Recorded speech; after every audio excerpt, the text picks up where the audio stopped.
Hello बच्चों, कैसे हैं आप लोग। आई होप अच्छे होंगे।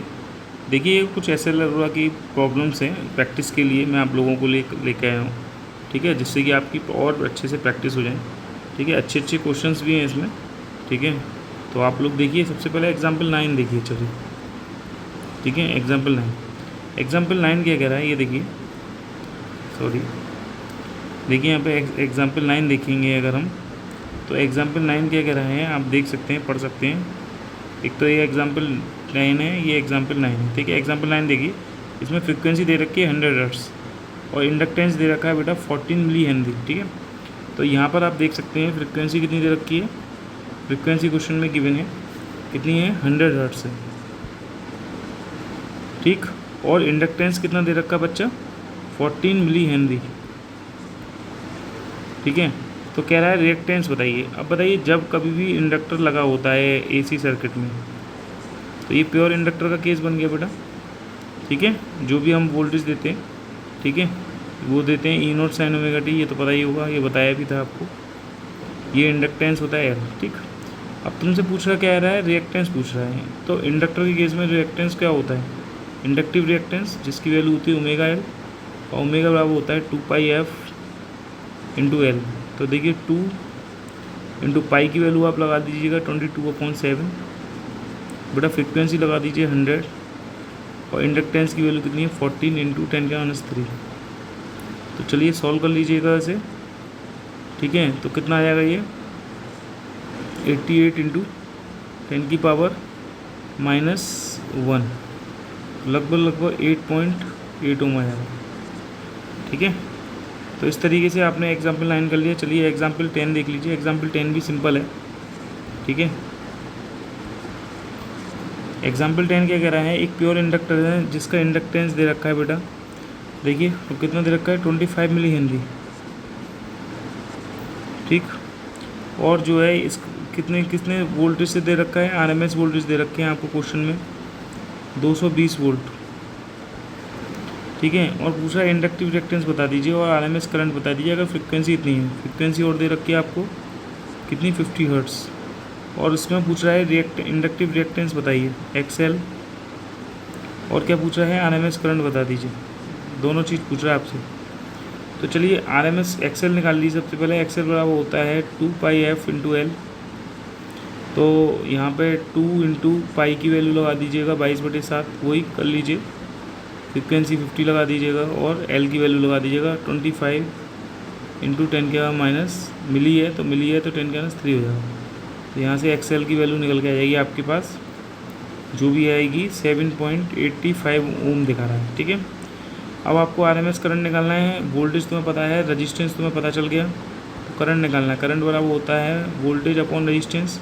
वोल्टेज है आरएमएस और रजिस्टेंस कितना है एक्सएल। वोल्टेज दे रखा है 220 बच्चा और रजिस्टेंस दे रखा है कितना 70.85। सॉल्व कर लीजिएगा इसे, तो करीब जो है 28.03 एम्पियर आ गई करंट। ठीक है, चलिए नेक्स्ट क्वेश्चन देखते हैं। देखिए नेक्स्ट क्वेश्चन देखिए, क्वेश्चन नंबर 11 देख लीजिए। एग्जाम्पल 11 बच्चा क्या कह रहा है, देखिए कह रहा है एक कॉइल है जिसका इंडक्टेंस है 1 हेनरी। बेटा एल की वैल्यू 1 हेनरी दे रखी है क्वेश्चन में।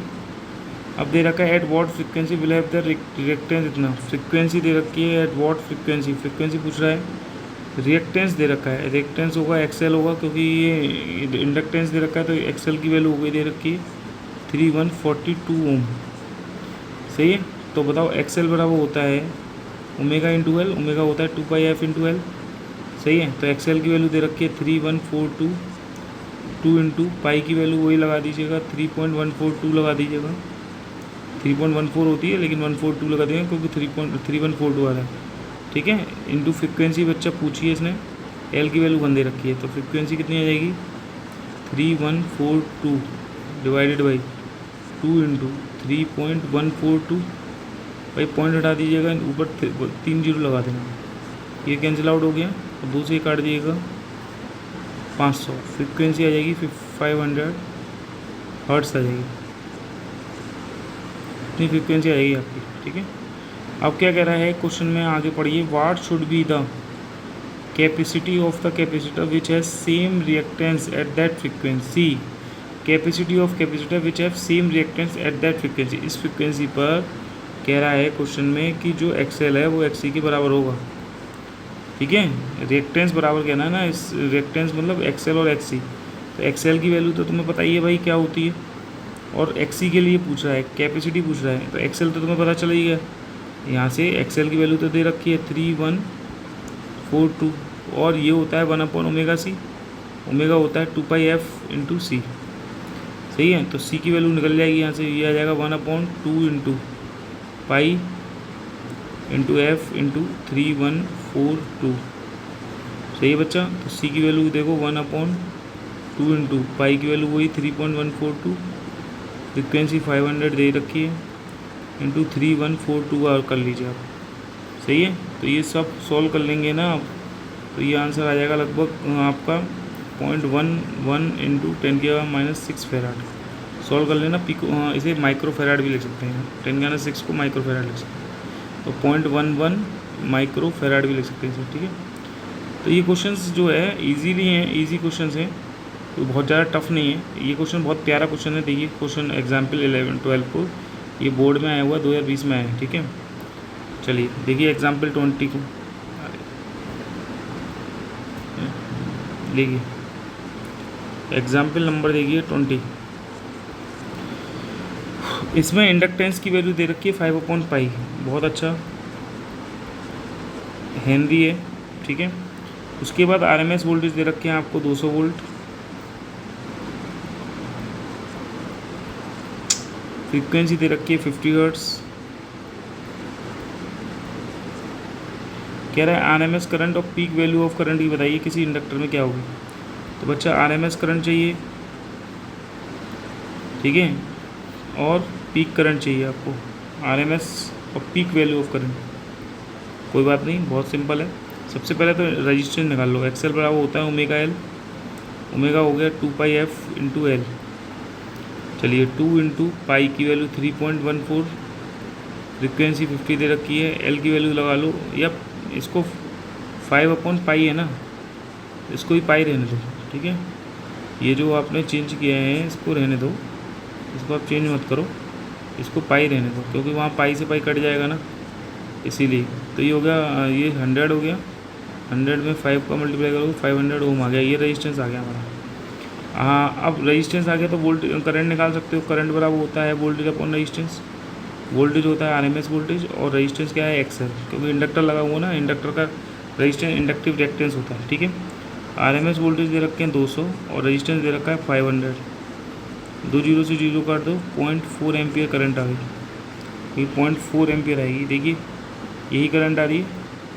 पीक वोल्टेज पूछ रहा है बच्चा, पीक वोल्टेज निकालना है, तो पीक वोल्टेज निकालने के लिए क्या करोगे, तुम्हें पता है IRMS इक्वल टू होता है I0/√2। तो बच्चा I0 बराबर क्या आएगा, I0 बराबर आ जाएगा IRMS इंटू √2। तो RMS करंट दे रखा है 0.4 √2 आ जाएगा। ठीक है, यही इसका आंसर होगा। अब उसकी वैल्यू लगाना चाहो 1.41 पर लगा दो, नहीं तो पीक करंट ना छोड़ सकते, कोई दिक्कत वाली बात नहीं है। ठीक है, इसमें मल्टीप्लाई करके इन्होंने इतना लिख दिया है, कोई दिक्कत नहीं है। ठीक है, सबसे मेन चीज़ जो है वो ये है, ये वाला क्वेश्चन का पार्ट है। कह रहा है what is the phase difference between the current and inductor and applied voltage कितना हुआ। आपको पता है, देखो आपको मैंने बताया भी था कि खाली अगर इंडक्टर लगा होता है तो AC सोर्स से, ठीक है, तो देखिए इसमें जो वोल्टेज अप्लाई करते हो वो तो करते हो E0 sin ωt इंडक्टर के केस में, और जो करंट मिलती है वो मिलती है I0 sin ωt माइनस π/2। सही है, माइनस π/2। तो क्या देख रहे हैं आप कि करंट कितनी पीछे है, 90 डिग्री, मतलब करंट पीछे है तो वोल्टेज आगे रहे ना इंडक्टर के केस में। तो करंट ऐसे रहेगी तो वोल्टेज इंडक्टर के आगे रहते हैं। और कितना फेज डिफरेंस रहता है इनके बीच में यार, π/2 का रहता है ना। तो यही डिफरेंस है इनके बीच में, कितना का, π/2 का। अब कह रहा है अगर मैं इसमें स्मॉल रेजिस्टेंस कनेक्ट कर दूं सीरीज में तो फेज डिफरेंस पे क्या प्रभाव पड़ेगा, हाउ विल इट चेंज मतलब कैसे फेज डिफरेंस में चेंज आएगा। अब देखो तुम्हें बताया था अगर मैं रेजिस्टेंस जोड़ दूँ किसी इंडक्टर के साथ तो देखो क्या होगा। ध्यान से समझना, ये क्वेश्चन बहुत प्यारा है यार। ठीक है। तो देखो होगा क्या, होगा ये, अब चलो नेक्स्ट पेज पे देखते हैं। अगर मैं रेजिस्टेंस को जोड़ दूँ इंडक्टर के साथ तो होगा क्या, ये देखो ये AC सोर्स है, ठीक है, ये R है और ये L है, ठीक है। आपको पता है कि यार जब करंट इसमें से बहता है तो तुम्हें पता है रेजिस्टेंस के अक्रॉस करंट और वोल्टेज की डायरेक्शन सेम होती है, और इंडक्टर के अक्रॉस जैसे करंट ये है तो जो है हमेशा करंट पीछे चलता है और वोल्टेज VL आगे चलता है। अगर मैं इसे कंबाइन कर दूं तो देखो VR ये हो गया है ना, अभी एक सेकंड ना, इसे ऐसे कर दो भाई, VR ये हो गया करंट की डायरेक्शन में, बच्चा VR किधर हो गया, ये हो गया, देखिए VL सॉरी VL ये हो गया। अच्छा जब VR नहीं था तो केवल करंट था इस डायरेक्शन में, करंट और वोल्टेज के बीच का फेज डिफरेंस कितना था, π/2। लेकिन अब चूंकि रेजिस्टेंस भी जोड़ दिया है तो इसका भी एक कंपोनेंट आ गया ना VR, और ये VL है ये, तो ठीक है। तो VL और VR का नेट वोल्टेज कितना हुआ अब बताओ, पहले फेज डिफरेंस तो कहाँ, खाली अगर VL था, खाली अगर इंडक्टर लगा हुआ था रजिस्टर नहीं लगा हुआ था तो फेज डिफरेंस पूरा π/2 था। देखो करंट इस डायरेक्शन में था और वोल्टेज इस डायरेक्शन में थे, और कितना का फेज डिफरेंस था, π/2 का। लेकिन उसके संग रेजिस्टेंस जोड़ दिया तो थोड़ा सा ये झुक गया ना, पहले जो है यही वोल्टेज नेट वोल्टेज था, लेकिन अब नेट वोल्टेज क्योंकि VL और एक कंपोनेंट VR आ गया, इनका नेट वोल्टेज इधर आ गया ना, कितना झुक गया, इतना झुक गया। तो ओवरऑल फेज डिफरेंस जो होगा I और V के बीच में यही तो होगा फाई, तो ये जो वैल्यू आएगी 90 से कम ही तो है, तो फेज डिफरेंस कितना हो गया, फाई की वैल्यू क्या हो गई, डिक्रीज़ हो गई बेटा, ठीक है नहीं है। फेज डिफरेंस कितना हो जाएगा, जब अगर रेजिस्टेंस को करेक्ट कर दोगे तो लिख लोगे ये फेज डिफरेंस कितना किस तरीके से चेंज होगा, फेज डिफरेंस घट जाएगा, ठीक है। देखो यहाँ पे लिखा भी है कि स्मॉल रेजिस्टेंस को कनेक्ट कर देते हैं इंडक्टर में तो फेज डिफरेंस घट जाता है, डिक्रीज़ हो जाता है, समझ में आ गया, ठीक है। तो बेटा बहुत अच्छे से तरीके से मैं तुम लोगों को समझा भी रहा हूँ, कहीं कोई दिक्कत नहीं है। देखिए जब कभी भी याद रखिए खाली इंडक्टर लग रहा था तो इंडक्टर के केस में क्या होता था, करंट और वोल्टेज दोनों दिख रहे हैं, इनके बीच का फेज डिफरेंस देखिए π/2 है करंट और वोल्टेज के बीच में। लेकिन जब रजिस्टर लग गया तो आप रजिस्टर लग गया तो क्या हो गया, थोड़ा सा एक कंपोनेंट करंट का वोल्टेज का भी आ गया VR का, तो इन दोनों का नेट वोल्टेज थोड़ा झुक गया ना, उसकी वजह से फेज डिफरेंस की वैल्यू घट गई ना, पहले फेज डिफरेंस π/2 था, अब देखो पाई हो गया, ठीक है। तो ये क्वेश्चंस में जो तुम्हारे को कराना हो उससे बहुत अच्छी प्रैक्टिस हो जाएगी बेटा, इतना गारंटी कह रहा हूँ कि अगर इस तरीके से मेरी जो करा रहा हूँ अगर आपने कर लिया और मैं आप कंटिन्यू कराता रहा तो आपकी बहुत ही अच्छी प्रैक्टिस हो जाएगी, सच मानो, ठीक है। चलिए नेक्स्ट देखते हैं। एक इंडक्टर, ये क्वेश्चंस में कोई बहुत ज़्यादा वो नहीं है, आप इस क्वेश्चन को हटाइए, ये NCERT वाला क्वेश्चन है, इसे देखिए, ठीक है। एग्जाम्पल नंबर 15 देखिए, एग्जाम्पल 15 देखिए, NCERT में दे रखा है एक कैपेसिटर एज कनेक्टेड टू इतना, देखिए कैपेसिटेंस दे रखा है 15 माइक्रोफेराड और RMS वोल्टेज दे रखा है आपको कितना, वही 220 वोल्ट, फ्रिक्वेंसी वही दे रखी है कितनी, 50 हर्ट्स।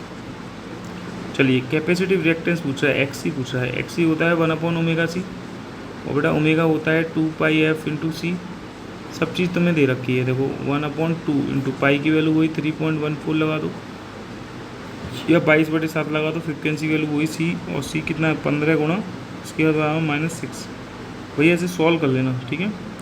इसको सॉल्व कर लेना, सॉल्व करके कितना आएगा 212 ओम आ रहा है, कितना आ रहा है 212 ओम आ रहा है, कोई प्रॉब्लम, इतना तो आपको कैलकुलेशन तो भैया करनी पड़ेगी, सीखनी पड़ेगी अगर नहीं आती है तो, ठीक है। तो मैं तुमसे पूछा क्या था इसने क्वेश्चन में, इसने पूछा था RMS करंट बताओ कितनी, अरे यही तो लिखा है, ठीक है। पहले में तो पूछ लिया इन्होंने क्या, कैपेसिटिव रिएक्टेंस बताओ XC, और पूछा करंट कितनी होगी, RMS और पीक दोनों करंट बतानी है। तो चलो कोई बात नहीं, RMS करंट निकाल लो पहले तो, तभी तो पीक करंट निकाल पाओगे। RMS करंट होता है वोल्टेज अपॉन रेजिस्टेंस, रेजिस्टेंस होता है XC, वोल्टेज कितना 220 और बेटा रेजिस्टेंस कितना अभी फाइंड आउट किया 212, ठीक है। तो ये जो है करंट जो आ रही है आपकी RMS करंट वो कितनी आएगी 1.04 एम्पियर आ जाएगी, सही है। अब आपको पीक करंट चाहिए, तो पीक करंट चाहिए तो आपको पता है RMS करंट इक्वल टू होता है I0/√2, तो बच्चा I0 बराबर कितना आ जाएगा IRMS √2, RMS है 1.04 × √2 कर दो, तो कितना आ रहा है पीक करंट आ रहा है 1.47, तो तो ये आ गया 1.47 एम्पियर। सही है, आई होप समझ में आया होगा। ठीक है, उसके बाद सबसे मेन चीज़ जो इस क्वेश्चन ने पूछी है वो ये है, देखिए कह रहा है कि क्या वैल्यू इंस्टेंट सॉरी 15 क्वेश्चन था, सॉरी। अगर फ्रीक्वेंसी को डबल कर दिया जाए तो बताइए कैपेसिटिव रिएक्टेंस पे क्या प्रभाव पड़ेगा। तो बच्चों देखो सुनो, आपको तो ये तो पता ही है,